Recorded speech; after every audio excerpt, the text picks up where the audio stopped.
right cheek on the hole like do do do do do do do do do do. Then I tell that cheek on a nigga like do do do do do do do do do do. Top rock on the ass like ooh. Spin around just breathe like do do. Nah, adapun syarat dan ketentuan sebuah pemekaran wilayah, yang pertama ialah syarat fisik kewilayahan, yang dimana mencakup minimal 5 kecamatan untuk pembentukan kabupaten, 4 kecamatan untuk pembentukan kota, dan 5 kabupaten untuk pembentukan provinsi, dan luas dan batas wilayah yang jelas. Persyaratan yang kedua ialah potensi dasar, yang dimana meningkatkan sumber daya alam dan juga meningkatkan sumber daya manusia. Yang ketiga ialah syarat administratif, yang dimana DPRD provinsi atau kabupaten dan gubernur bupati harus menyetujui pemekaran wilayah tersebut. Yang ketiga ialah kemampuan ekonomi, yang dimana ekonomi lokal harus mampu menggali dan mengelola pendapatan anggaran daerah supaya tidak bergantung kepada pemerintah pusat. Dan yang terakhir ialah dukungan dari organisasi politik atau sosial politik. Ada 4 tujuan pemekaran wilayah. Yang pertama, meningkatkan daya saing desa. Yang kedua, meningkatkan tata kelola pemerintahan. Yang ketiga, meningkatkan kualitas pelaksanaan pemerintah. Yang keempat, menciptakan tatanan kehidupan masyarakat yang maju, mandiri, sejahtera, adil, dan makmur. Adapun hasil pemekaran wilayah yaitu Provinsi Kalimantan Utara. Contohnya ialah Provinsi Kalimantan Utara adalah provinsi ke-34 di Indonesia dari hasil pemekaran wilayah Kalimantan Timur. Provinsi ini dibentuk pada tanggal 25 Oktober tahun 2012 berdasarkan Undang-Undang Nomor 20 tahun 2012. Adapun 5 kabupaten yang terdapat di Provinsi Kalimantan Utara yaitu Kabupaten Malinau, Kabupaten Balungan, Kabupaten Nunukan, Kabupaten Tanah Tidung, dan yang terakhir ialah Kabupaten Tarakan. Nah, alasan pemekaran dari Provinsi Kalimantan Utara ini karena luas Kalimantan Timur yang sangat luas sehingga menurunkan efektivitas pelayanan publik dan dorongan dari masyarakat sekitar untuk menginginkan provinsinya tersendiri.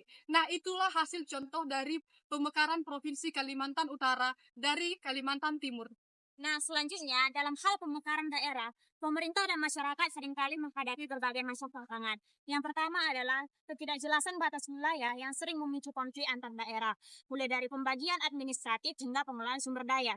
Yang kedua adalah keterbatasan sumber daya manusia, terutama dalam hal menyediakan tenaga kerja yang kompeten untuk melaksanakan pemerintahan dan pelayanan publik. Dan yang terakhir adalah kendala anggaran, mulai dari kurangnya infrastruktur yang mendukung hingga resiko korupsi. Selain itu juga, banyak wilayah yang masih bergantung dengan dana dari pemerintah pusat sehingga tidak mandiri secara finansial. Lalu, bagaimana dong solusi dari tantangan tersebut? Solusinya yang pertama adalah menyebarkan rencana pemekaran yang terkoordinasi antara pemerintah pusat dengan pemerintah daerah serta melibatkan partisipasi masyarakat. Yang kedua adalah melakukan evaluasi untuk menilai efektivitas dan dampaknya terhadap pelayanan publik. Yang ketiga adalah menggali potensi pendapatan lokal agar tidak bergantung dengan sumber dana dari pemerintah pusat. Yang keempat adalah melakukan analisis kebutuhan untuk menentukan alokasi dana yang tepat. Dan yang kelima adalah dukungan dari pemerintah untuk mendapatkan dana alokasi itu, serta pendampingan teknis dan administratif. Ternyata pemekaran wilayah juga memiliki dampak negatif loh. Yang pertama, peningkatan beban anggaran negara dan daerah. Pemekaran wilayah dapat menyebabkan penurunan kapasitas keuangan daerah, sehingga pelayanan publik di bidang pendidikan dan kesehatan berkurang. Yang kedua, konflik antar wilayah. Pemekaran wilayah dapat memicu konflik vertikal maupun horizontal antar wilayah dan pembangunan yang tidak merata. Yang ketiga, ketergantungan pada pemerintah pusat. Daerah otonom baru seringkali masih bergantung pada pemerintah pusat dan daerah induk. Yang keempat, masalah administratif, yaitu terjadi perubahan pada data kependudukan, aset, dan perkantoran yang harus menyesuaikan. Dan yang terakhir ialah pelayanan publik. Output dan cakupan pelayanan publik di bidang pendidikan dan kesehatan yang berkurang. Nah, melalui pemaparan materi tersebut dapat kita tarik kesimpulan bahwa kesuksesan pemekaran daerah membutuhkan persiapan yang komprehensif dan juga penanganan yang tepat terhadap berbagai aspek, mulai dari penguatan ekonomi melalui optimalisasi pendapatan asli daerah, pembangunan infrastruktur yang terencana, peningkatan kualitas SDM aparatur pemerintah, hingga penanganan konflik sosial melalui dialog dan juga musyawarah. Selain itu, pelayanan publik juga harus ditingkatkan melalui sistem terpadu dan juga pemanfaatan teknologi.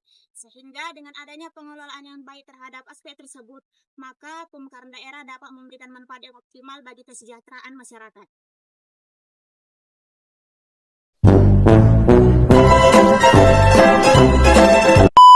Kamu dalam pasal Iya kan nomor Google Star.